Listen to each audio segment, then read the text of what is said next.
जय गुरु जी। कैसे हैं आप संगत सभी? उम्मीद है आप सभी ठीक होंगे। आ, संगत जी, सबसे पहले तो मैं माफ़ी मांगना चाहूँगी।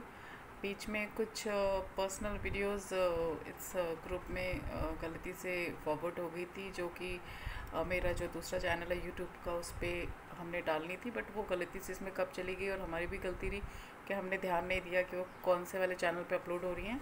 तो अभी वो सारी वीडियोस हटा दी गई हैं। सो माफ़ी चाहते हैं उसके लिए। जैसा कि आप सब जानते हैं कि इस वक्त माहौल बहुत ख़राब चल रहा है और पिछले एक साल सवा एक साल से हम सभी पैंडमिक्स को लेके, कोरोना को लेके काफ़ी काफ़ी कुछ भुगत रहे हैं। अपनी अपनी जगह सभी परेशान हैं। कोई फाइनेंशियली परेशान है, कोई हेल्थ वाइज परेशान है, काफ़ी सारे इश्यूज़ हैं। मैं वैसे, आप सभी जानते हैं कि अभी जब से ये पेंडेमिक शुरू हुआ है तब से सभी लोगों ने सत्संग बहुत लिमिटेड किए। बीच में थोड़े से सत्संग में लोगों ने काफ़ी सारी संगत को भी बुलाया। ऑब्वियसली गुरु जी का हुक्म होता है, जिन्हें वो बुलाना चाहते हैं वो बुलाते हैं। सो मेरी भी इच्छा थी कि सत्संग होए, क्योंकि काफ़ी टाइम से सत्संग नहीं हुआ था। 2020 में सत्संग हुआ था दिसंबर को, जिस दिन हमारी सत्संग की जो जब होना शुरू हुए थे वो एनिवर्सरी थी। तो मुझे था कि नहीं, ये तो बहुत बड़ी खुशी है, मुझे सत्संग करना है गुरुजी। तो गुरुजी ने इतनी कृपा की और वो सत्संग कराया। फिर 16 अप्रैल को मेरी वेडिंग एनिवर्सरी थी, 14th। और मुझे था कि गुरुजी, वैसे ही पेंडेमिक्स की वजह से इतनी वीरानगी है चारों तरफ और इतनी सैडनेस आ गई है लाइफ में, और मतलब ऐसा लगता है कि पता नहीं हम जिंदा हैं भी कि नहीं हैं। मतलब we feel so dead and hopeless most of the time. So आप कुछ कीजिए, अब बहुत हो गया, अब ये सत्संग तो कराना है। और मैं चाहती हूँ कि आप आएँ मेरे घर और मेरी खुशी में शामिल हों। आपके बिना मेरी सारी खुशियाँ अधूरी हैं, और हम बर्थडेज, एनिवर्सरी सब कुछ आप ही के साथ सेलिब्रेट करते हैं। और ऐसा कैसा हो सकता है कि मतलब आपके बिना हम कुछ भी मनाएं करके। तो मेरी ज़िद है कि आप ये करें।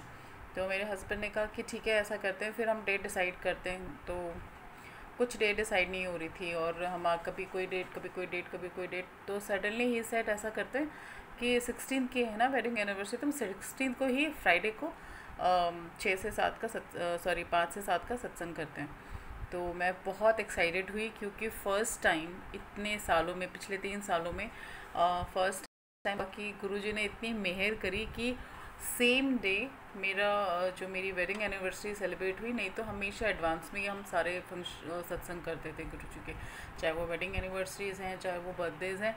सो I was very very happy, super happy. लेकिन टेंशन इस बात की थी कि इस पैंडमिक में मेरा इन्वर्टर ख़राब हो गया था और हमने नहीं कराया किसी कारणवश। तो मुझे था कि बीच में लाइट काफ़ी परेशान कर रही है, और अगर संगत घर पे आएगी, मेरा घर 4th फ्लोर पे है, और आएगी और हम लोग अगर लाइट चली जाती है तो सारा सत्संग ख़राब हो जाएगा। तो मेरे हस्बैंड ने कहा कि सत्संग तो हम लैपटॉप पे चला लेंगे। मैंने कहा चलो ठीक है, लेकिन अगर लाइट चलेगी तो हम फ़ैन और ये सब कैसे चलेंगे, संगत कैसे बैठेगी, चाहे वो 10 आएँ, चाहे 5 आएँ, चाहे 15 आएँ, लेकिन हमें सबकी सुविधा का भी ध्यान रखना है। तो ऐसे कुछ नहीं होगा, तुम टेंशन मत लो, टेंशन मत लो। तो मैं काफ़ी ज़्यादा वरीड थी। एंड जैसे ही सत्संग की तारीख आती गई, मेरे साथ काफ़ी सारे फ्रेंड्स बीमार पड़ गए, जो संगत भी थे मेरे। और सब लोग, कई लोगों ने मुझे यहाँ तक भी बोला, इवन मेरे हस्बैंड ने भी बोला कि अभी सत्संग कराना ठीक है, और मतलब देख लो, अभी सडनली कोविड इतना ज़्यादा वो हो गया है, तो ऐसा कि सत्संग तो होएगा चाहे जो मर्ज़ी हो जाए। मेरे गुरुजी ने ये तारीख दी है तो ये कैंसिल नहीं हो सकता। गुरुजी का काम भी कोई कच्चा पक्का नहीं होता है, तारीख जब भी मिलती है जब वो होना होता है। तो ही सेड, वो भी थोड़ा से बेमन से मान रहे थे, तो आई स्टार्टेड क्राइंग कि नहीं, मुझे तो करना है सत्संग करके। तो ऐसे चलो ठीक है, कर लो, तुम गुरुजी पे विश्वास रखती हो ना, गुरुजी को मानती हो ना, जब वो उन्होंने यहाँ तक देखा है तो ठीक है, फिर वही संभालेंगे, तुम क्यों चिंता कर रहे हो, कर लो सत्संग, कर लो। मैंने कहा ओके। तो फिर सत्संग हमने रखा, और काफ़ी सारी संगत जो थी एन मौके पे, कई लोग नहीं आए डर के मारे, कई लोग बीमार थे। तो मुझे बहुत टेंशन चल रहा था, और इतनी गर्मी थी, और मुझे सबसे ज़्यादा, मेरा जो ज़्यादा ध्यान था ना, वो सारा का सारा इस बात पे था कि अगर लाइट चलेगी तो क्या होगा। मोस्टली क्या होता है, जब भी मेरे घर सत्संग होता है ना, सत्संग वाले दिन गुरुजी बहुत सारी, कहते हैं ना, नटखट, बिल्कुल कान्हा बन जाते हैं, बाल गोपाल बन जाते हैं। उस दिन वो बहुत शैतानियाँ करते हैं, कुछ ना कुछ करके ना मेरा वो कहते हैं ना मेरे को टेस्ट करते रहते हैं और आई एम श्योर मैं हर बार फेल होती हूँ। तो मैं घबरा जाती हूँ हमेशा बहुत कि ये क्या हो गया गुरुजी, ये क्या हो गया करके। तो मुझे उस दिन भी था, मैंने कहा गुरुजी प्लीज़ रंग में भंग मत होने देना। इतनी मुद्दत के बाद तो एक तो मेरे घर में सत्संग होने वाला है, अगर आज कुछ हो गया ना तो आपकी बेटी के इतने अच्छे दिन पे ना सब रंग में भंग हो जाएगा। मैं ये बोल के मैं अपना काम पे लग गई। सारी संगत आई, जितने भी गुरुजी ने उनको बुलाया था, एंड बहुत अच्छे से तैयारियाँ हुई। और आप मानेंगे नहीं, जैसे ही सत्संग एंड टाइम नज़दीक आता गया, सॉरी मैं बताना भूल गई थी, मौसम इतना ठंडा हो गया, बादल आ गए और पहले तो आंधियाँ शुरू हुई। तो मेरे बेटे ने कहा मम्मा अब तो सत्संग गया, इस आंधी में कौन आएगा। मैंने कहा तू मुझे ज़्यादा डरा मत, ठीक है देखा जाएगा। फिर बारिश शुरू हो गई। ही सेड मम्मा अब तो कोई आने से रहा, इतनी बारिश हो रही है। मैंने कहा कोई नहीं आएगा ना, नहीं आए, हम 3 लोग बैठ के सत्संग कर लेंगे, मगर आज सत्संग होके रहेगा। सो हाँ मानेंगे नहीं, इतनी बारिश हुई, संगत आई, सेवादार भी टाइम से पहुँचे, कोई लेट नहीं हुआ। All thanks to Guruji. And क्या बोलते हैं, मौसम इतना इतना ठंडा हो गया, इतनी बारिश हुई, इतनी ठंडा हो गया, अगर मैं आपको बयान नहीं कर सकती। उस वक्त ना मेरे घर में ना इतनी ठंडी हवाएं चल रही थी, इतनी ठंडी हवाएं चल रही थी ना कि एक सेवादार आए, उन्होंने बोला कि आप एसी बंद कर दीजिए क्योंकि इतनी ठंडी हवा चल रही है, एसी की ज़रूरत नहीं है। तो मैंने कहा ठीक है, आपको जैसा सही लगता है बंद कर दीजिए। तो एसी बंद कर दिया हमने, क्योंकि हमने एडवांस में जला दिया था ताकि कमरे ठंडे हो जाएं। और आप मानेंगे नहीं, पूरे घर में ना ऐसे लग रहा था जैसे सत्संग मेरा घर जो है ना वो किसी बीच पे है। चारों तरफ इतनी ठंडी हवाएं चल रही थी, इतनी ठंडी हवाएं चल रही थी।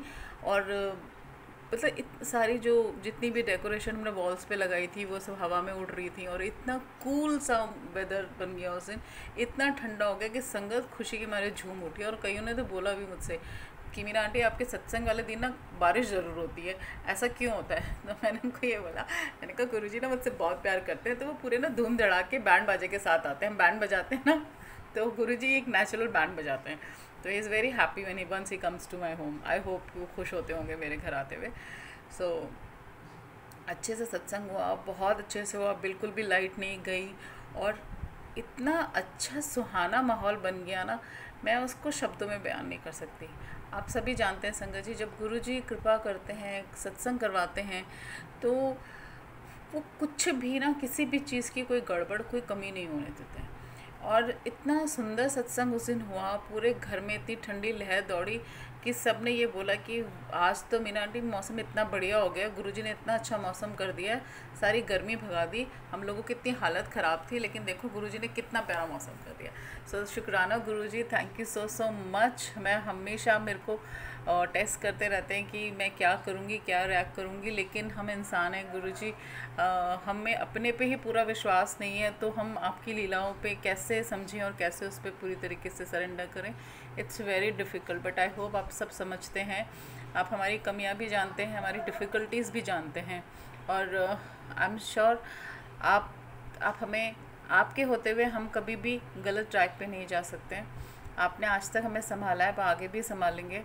और जैसा कि मैंने एक सत्संग में सुना था, एक सत्संग में एक आंटी ने बड़ा प्यारा सत्संग शेयर किया था, मैं उनको जो नाम उनका याद नहीं आ रहा है, तो उन्होंने कहा था कि कोई भी गुरु, जब भी कोई प्रॉब्लम आती थी बहुत, तो मैं बहुत घबराती थी, लेकिन फिर मैंने इन सारी प्रॉब्लम्स को ना एक चैलेंज की तरह लिया, and I always you started saying कि अच्छा गुरुजी आज आपने, ये मेरा चैलेंज है, ठीक है, चैलेंज एक्सेप्टेड।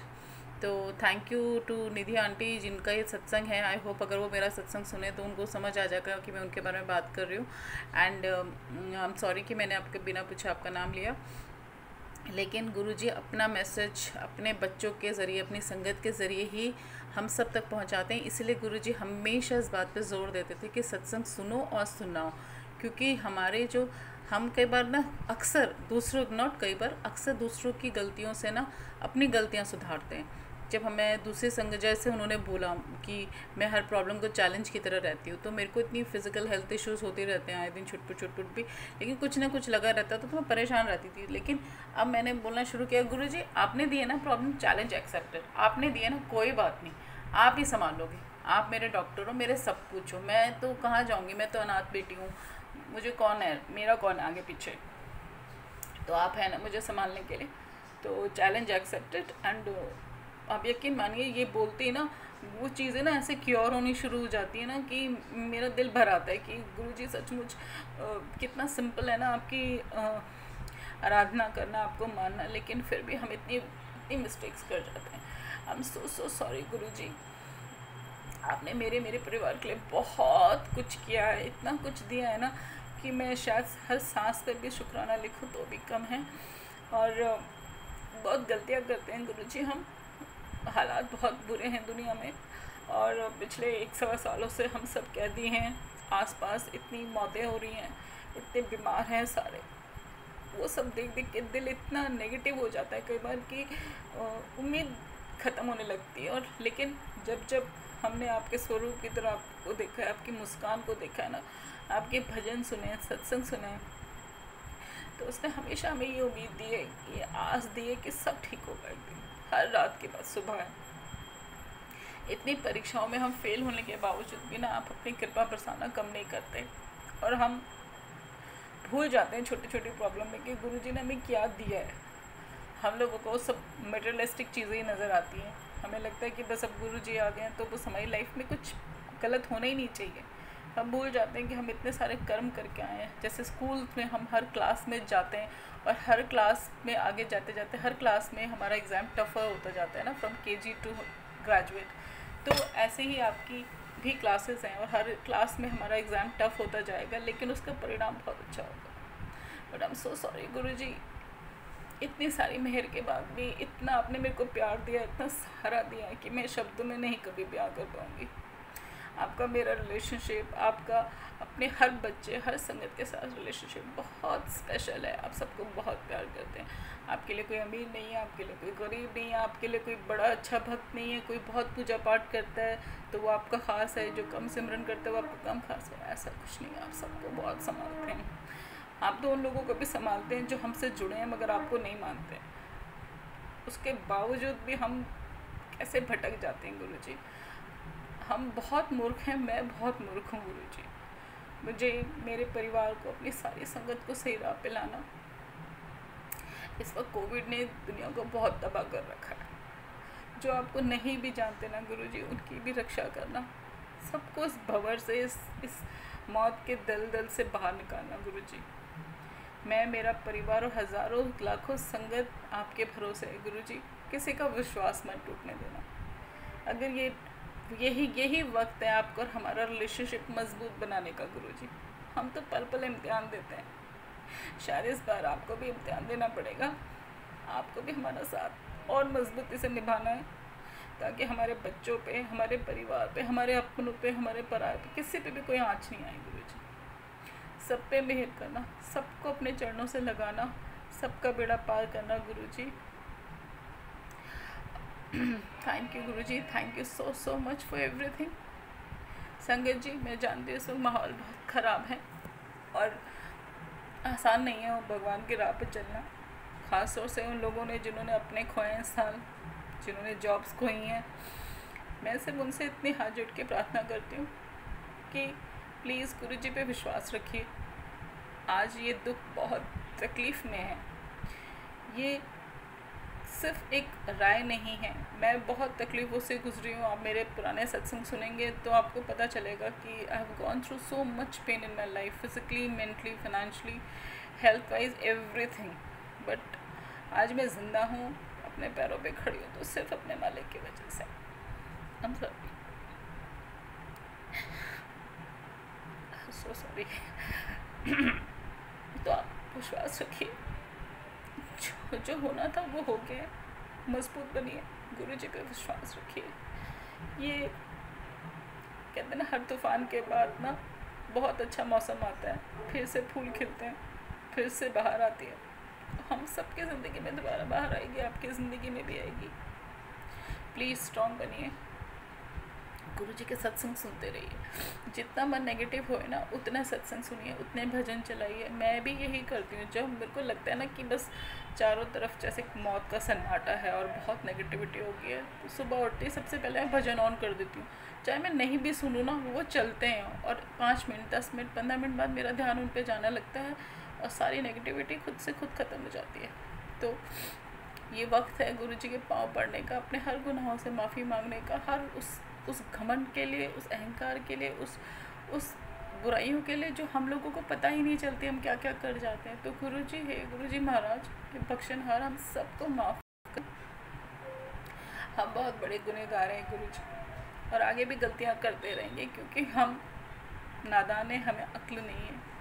तो हम सबको अच्छी सन्मति बख्शना, सही राह पे चलाना, उस राह पे चलाना गुरुजी जिसकी मंजिल आप। हम भटकते रहेंगे मगर आप चाहेंगे तो हम कभी नहीं भटकेंगे। आप हमारा हाथ कस के पकड़ के रखना और इस कोरोना काल को जल्द से जल्द ख़त्म करना, और इसी पल से सारे संसार के दुख तकलीफ, सारी परेशानियाँ, सारी नेगेटिविटी, सारी बीमारियाँ हर लीजिए गुरुजी। सबका बेड़ा पार करिए, सब पे अपने प्यार की, अपनी रहमतों की बौछार कीजिए। बस अब माफ़ कर दीजिए गुरुजी, हम सबको माफ़ कर दीजिए, मुझे माफ़ कर दीजिए गुरुजी। शुक्राना सत्संगत जी मेरा सत्संग सुनने के लिए। अगर आपको मेरा सत्संग पसंद आया हो तो प्लीज़ ज़्यादा से ज़्यादा लोगों को शेयर करिए, गुरुजी से जोड़िए, ताकि सबके मन को शांति मिले, सबको उम्मीद मिले। आप गुरुजी से जोड़ के सत्संग, किसी नई संगत को, किसी नए लोगों को, वो उन लोगों को जो गुरुजी को नहीं मानते हैं, ये वक्त है गुरुजी से ज़्यादा लोगों को जोड़ने का, सबका कल्याण करने का। तो इसे गुरु सेवा है और ये बहुत बड़ी सेवा है, इसे कीजिए, दिल से कीजिए और जल्द सब ठीक हो जाएगा। हिम्मत मत हारिएगा। तो जय गुरुजी। गुरुजी, कोई गलती हो गई हो संगत जी तो मुझे माफ़ करेगा। Thank you so much.